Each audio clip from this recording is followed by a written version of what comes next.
NCI ನ್ಯೂಸ್ಗೆ ಸ್ವಾಗತ. ನಾನು ನಿಮ್ಮ PH ನಾಯ್ಕೋಡಿ. ನಮಸ್ತೆ ವೀಕ್ಷಕರೇ, NCIB ನ್ಯೂಸ್ಗೆ ಸ್ವಾಗತ. ಮಹಾಲಕ್ಷ್ಮಿ ಪರ್ವ ಜೇವರ್ಗಿ. ಜೇವರ್ಗಿ ಪಟ್ಟಣದ ಆರಾಧ್ಯ ದೇವತೆ ಶ್ರೀ ಮಹಾಲಕ್ಷ್ಮಿಯ ಮಹಾಪರ್ವ ಇಂದು ದಿನಾಂಕ 18ರಂದು ಶುಕ್ರವಾರ ಸಡಗರ ಸಂಭ್ರಮದಿಂದ ಜರುಗಲಿದೆ.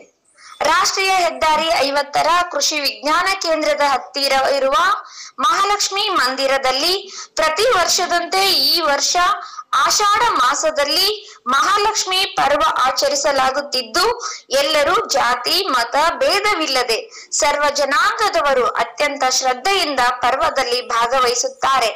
ಪರ್ವಕ್ಕೆ ಆಗಮಿಸಿದ್ದ ಭಕ್ತ ಸಮೂಹಕ್ಕೆ ಟ್ರಸ್ಟ್ ಕಮಿಟಿ ಕುಡಿಯುವ ನೀರಿನ ವ್ಯವಸ್ಥೆ, ಪ್ರಸಾದ ವ್ಯವಸ್ಥೆ ಮಾಡಿದೆ.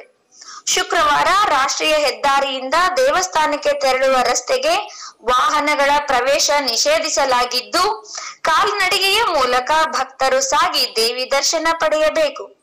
ಕಾರಣ ಭಕ್ತಾದಿಗಳು ಹೆಚ್ಚಿನ ಸಂಖ್ಯೆಯಲ್ಲಿ ಭಾಗವಹಿಸಿ ಶ್ರೀದೇವಿಯ ದರ್ಶನಾಶೀರ್ವಾದ ಪಡೆದುಕೊಳ್ಳಬೇಕು ಎಂದು ಮಹಾಲಕ್ಷ್ಮಿ ದೇವಸ್ಥಾನ ಟ್ರಸ್ಟ್ ಕಮಿಟಿ ಅಧ್ಯಕ್ಷ ಷಣ್ಮುಖಪ್ಪ ಸಾಹು ಗೋಗಿ, ಸದಸ್ಯರಾದ ಸೋಮಣ್ಣ ಕಲ್ಲ, ಮಲ್ಲಿಕಾರ್ಜುನ್ ಅವಂಟಿ ಮಾಧ್ಯಮದವರಿಗೆ ತಿಳಿಸಿದ್ದಾರೆ.